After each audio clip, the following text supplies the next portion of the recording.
You'll have to forgive me because it is raining. Of course, again, I am back here in Orlando, and it wouldn't be right if it wasn't raining. Anyway, Halloween Horror Nights is happening next week, or by the time you're watching this video, maybe in a few days.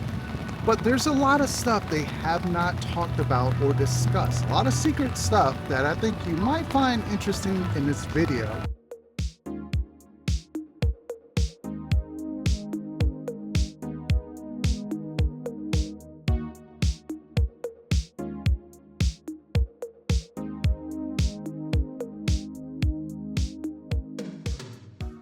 Now, the HHN bar is a bit different this year with only 2 stages as opposed to what we had last year where we had, what, 4 characters out and only 2 stages. Now, these could change by the time we have opening weekend, but right now, 2 stages. Maybe they're going to rotate the characters a bit more. Maybe the characters will be other places, but nonetheless, 2 stages so far. Also, let me know down in the comment section, who would you like to see at the HHN bar?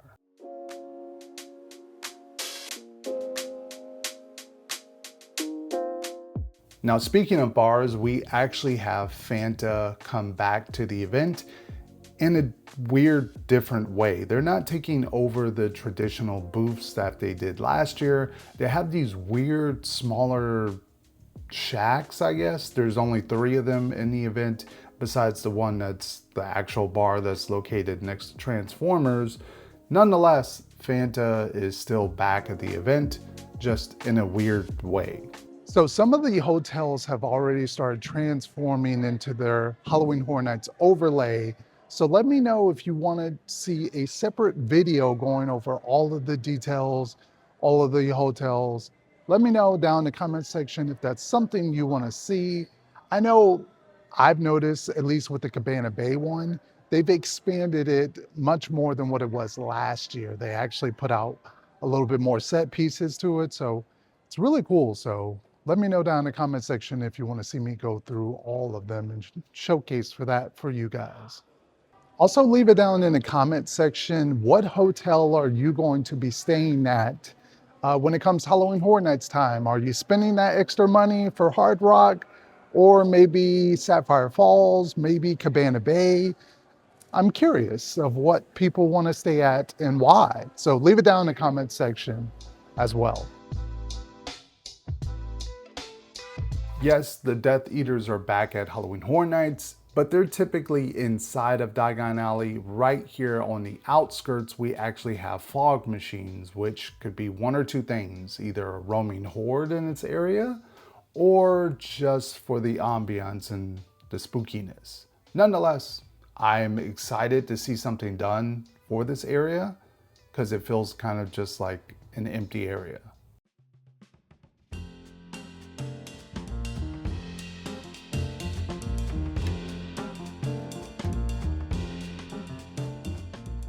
Yes, Hollywood has the Terror Tram featuring Blumhouse. Orlando hasn't announced anything with Blumhouse, or maybe they have. So we have the Black Phone 2 photo opportunity that popped up. It's just sort of there to promote the movie along with Horror Nights. But we also have a Megan popcorn bucket and that weird Blumhouse t-shirt, which has the Universal arches on it.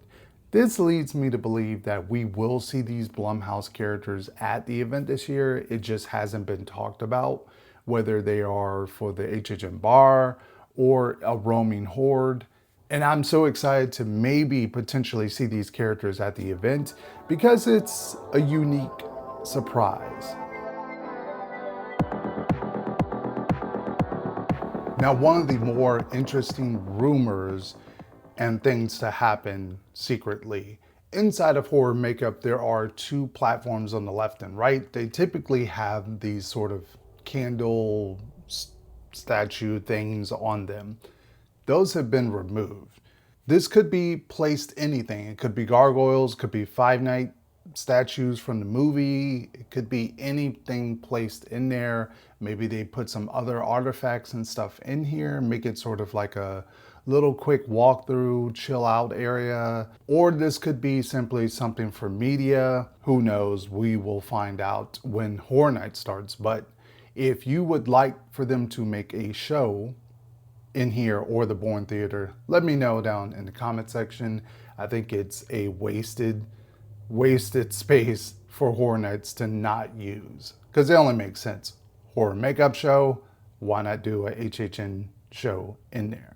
And being that HHN is near, some of the snacks that go into the candy stores are out. So me and Dreamport and April decided to try 2 of the snacks. We tried the cupcake and we tried this Fallout cake, I guess, cream cake. I don't even know what it's called.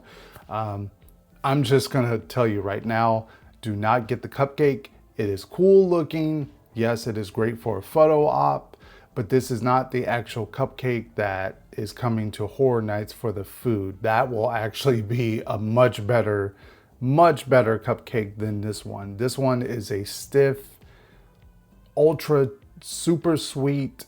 It just, like, we couldn't even get halfway into this cupcake because it was just too sweet.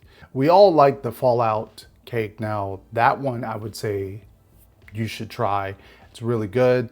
It's not too sweet, but it has this notes of kind of like cinnamon and sort of a cake, very light, great tasting.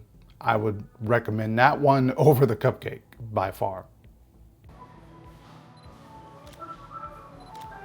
And yes, ever since they dropped the announcement about a Freddy Fazbear Five Nights overlay that you will be able to enjoy some pizza in, everyone is pointing to Louis. Nothing has been done inside of Louis yet. Now, I do believe some stuff will be done and it will be very quickly. Don't expect a full transformation of a restaurant that's just been there. They're not gonna do too much. There might be some characters in there as far as like statues. There might be some signage. I do believe on the video screens, you might see something kind of pop up, Five Nights related, and there will be some pizza, obviously. But also to note, Louis had added some new pizza to their menu recently, like within the last week or so, just brand new. So we decided to try to taste it. The cannolis are back. Cannoli was a lot better than the pizza. The pizza is just regular basic Louis pizza. It wasn't any worse or any better than what I was expecting. So I would say skip the new pizza if you're interested in it. It's a skip. The cannoli was good. I think I enjoyed it. April enjoyed it. The cannolis are good. But bring on that Freddy Fazbear Five Nights pizza. Yeah, that I'm ready for. And as well, I forgot to add this in. Over in California, they had Midsummer Scream, and Universal Studios and Halloween Horror Nights had sort of a booth there. And they actually had the, I can never pronounce the name, but the bear that came from HHN Japan was actually there doing a meet and greet. Makes me think, will we see that bear at our event for a meet and greet, for hugs? If they're going to sell the merch, it would only make sense to have that character there. But where? That's the question. Now, being that we did the Unmasking the Horror tour, I actually got to see backstage and learn a little bit more on how the soundstage queuing space is going to work out a little bit more. It's really interesting. So if you went last year, think of how those new tent areas worked out, where you walked backstage and then essentially there were 2 portals, and then you went either into Goblins or Universal Monsters. That's how it's going to work with the soundstage houses, sort of. So in the front of the park, next to the Universal Store and Minions, there will be an entrance for, I believe, 2 houses. And then you have another portal that is next to the Music Plaza area. That will be a house. And then you have the Fallon restroom sort of structure. That is going to be an entrance and an exit. and I believe we will have 1 or 2 houses going that route. Now, once you get backstage, you're going to be walking in sort of an open queue area until you get to the house portals, which are actually, for the first time I've ever seen, next to the actual sound stages. It's quite interesting to see. So like next to the sound stage, there's a portal there, and then you will see the wait time and decide if you want to hop into that house or one of the other ones. It's really going to be fascinating to see how this all works out. Especially subscribe to the channel. We will be there opening weekend, going over all the details, filming everything, getting everything that we can get for you guys, just in case you have any questions or you want to know how things operate, especially with that new stay-in screen. So make sure you're subscribed. Thank you all for tuning in, and hopefully you have a great time in the fog. Peace out, everybody.